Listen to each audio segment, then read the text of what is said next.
कि मत्स्य अवतार की कथा। प्राचीन काल में सत्यव्रत नाम का एक राजा था, जो आगे चलकर उसका नाम मनु पड़ा। एक दिन वे नदी में स्नान कर रहे थे, तभी उनके हाथ में एक छोटी मछली आ गई। मछली ने उनसे प्रार्थना की कि उसे बड़ी मछलियों से बचाया जाए। राजा मनु ने दया करके उस मछली को अपने कमंडल में रख लिया। मछली को कमंडल में रखते ही मछली का आकार बहुत तेज़ी से बढ़ने लगा। उसके बाद राजा मनु ने उस मछली को बड़ा समुद्र में डाल दिया। फिर भी समुद्र में डालने के बाद भी मछली का आकार और तेज़ी से बढ़ गया और समुद्र काफ़ी छोटा पड़ गया।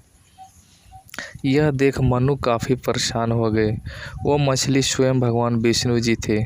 भगवान विष्णु ने बताया कि शीघ्र ही प्रलय आने वाला है। भगवान विष्णु ने राजा मनु को एक विशाल नौका बनाने को कहा और उसमें सभी ऋषियों और जीवों को नौका में बैठाने को आदेश दिया, ताकि भगवान विष्णु उन सभी को बचा सके। जब प्रलय आया तब भगवान ने विशाल मत्स्य रूप धारण कर नौका को अपने सिंग से बांधकर सुरक्षित रखा। इस प्रकार सृष्टि की रक्षा हुई। भगवान विष्णु की अवतार दूसरा अवतार कुर्म अवतार। देवता और असुर जब अमृत प्राप्त करना चाहते थे, तब देवता और असुरों ने समुद्र मंथन का विचार किया। मंथन के लिए मंदराचल पर्वत को मथनी बनाया गया और वासुकी नाग को रस्सी। लेकिन पर्वत समुद्र में डूबने लगा। तब भगवान विष्णु जी ने कछुआ का अवतार यानी कच्छप अवतार का रूप धारण किया और अपनी पीठ पर पर्वत को रोक लिया। मंथन से 14 रत्न निकले, जिसमें से अमृत भी था। इस अवतार ने सिखाया कि ईश्वर स्वयं आधार बनकर सृष्टि का संतुलन बनाए रखते हैं। भगवान विष्णु का तीसरा अवतार है बराह अवतार। बराह अवतार की कथा इस प्रकार से है। हिरण्याक्ष नाम का एक असुर ने पृथ्वी को समुद्र में डुबा दिया और देवताओं को परेशान करने लगा। तब भगवान विष्णु ने बराह अवतार यानी सूअर का अवतार रूप धारण किया। उन्होंने समुद्र में प्रवेश कर हिरण्याक्ष से युद्ध कर उसका वध किया और पृथ्वी को अपनी दांतों पर उठा कर लाए। पृथ्वी को पुनः जहाँ था वहाँ हिरण्याक्ष से छीन कर उस पृथ्वी को वहीं पे फिर से स्थापित कर दिया। भगवान विष्णु का चौथा अवतार है नरसिंह अवतार। हिरण्यकशिपु नामक असुर को यह वरदान मिला था कि वह ना दिन में मरेगा ना रात में, ना मनुष्य से ना पशु से। हिरण्यकशिपु का पुत्र प्रहलाद भगवान विष्णु का भक्त था। हिरण्यकशिपु ने अपने पुत्र को मारने का बहुत प्रयास किया।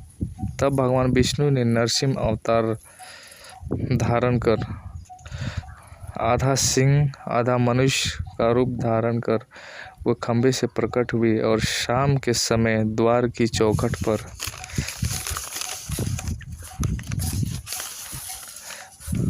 अपनी गोद में रखकर हिरण्यकशिपु का वध किया। यह कथा भक्ति की विजय का प्रतीक है। पांचवा अवतार है वामन अवतार। भगवान विष्णु का पांचवा अवतार है वामन अवतार। राजा बलि अत्यंत शक्तिशाली और दानी असुर था। उसने देवताओं का राज छीन लिया था। भगवान विष्णु ने वामन अवतार रूप धारण कर राजा बलि के दरबार में पहुँचे और राजा बलि से दान में 3 पग भूमि मांगी।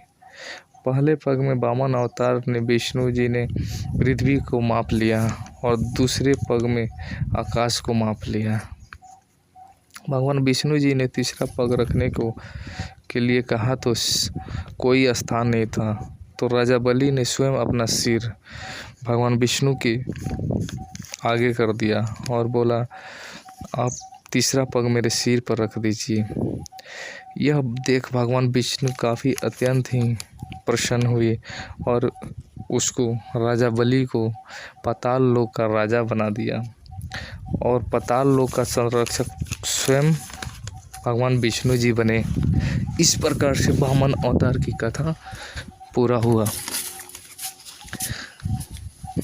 भगवान विष्णु का छठा अवतार है परशुराम के अवतार। परशुराम भगवान विष्णु जी ने छठा अवतार परशुराम जी के रूप में अवतरित हुए। जब पृथ्वी पर अत्याचारी राजा क्षत्रिय बढ़ गए तब भगवान विष्णु जी ने परशुराम के रूप में अवतार लिया। वे ब्राह्मण होकर भी महान योद्धा थे। उन्होंने अन्याय करने वालों राजाओं का नाश कर दिया, पृथ्वी को अत्याचार से मुक्त कराया। भगवान परशुराम जी बहुत ही क्रोधित थे। परशुराम जी अपने पिता के आज्ञा से अपनी माता का वध कर दिया था। भगवान विष्णु की सातवां अवतार है श्री राम अवतार। मर्यादा पुरुषोत्तम श्री राम अयोध्या के राजा दशरथ के पुत्र थे। उन्होंने पिता की आज्ञा पालन के लिए 14 वर्ष का वनवास स्वीकार किया। रावण ने सीता का हरण किया, तब श्री राम ने वानर सेना के साथ लंका पर चढ़ाई कर रावण का वध किया।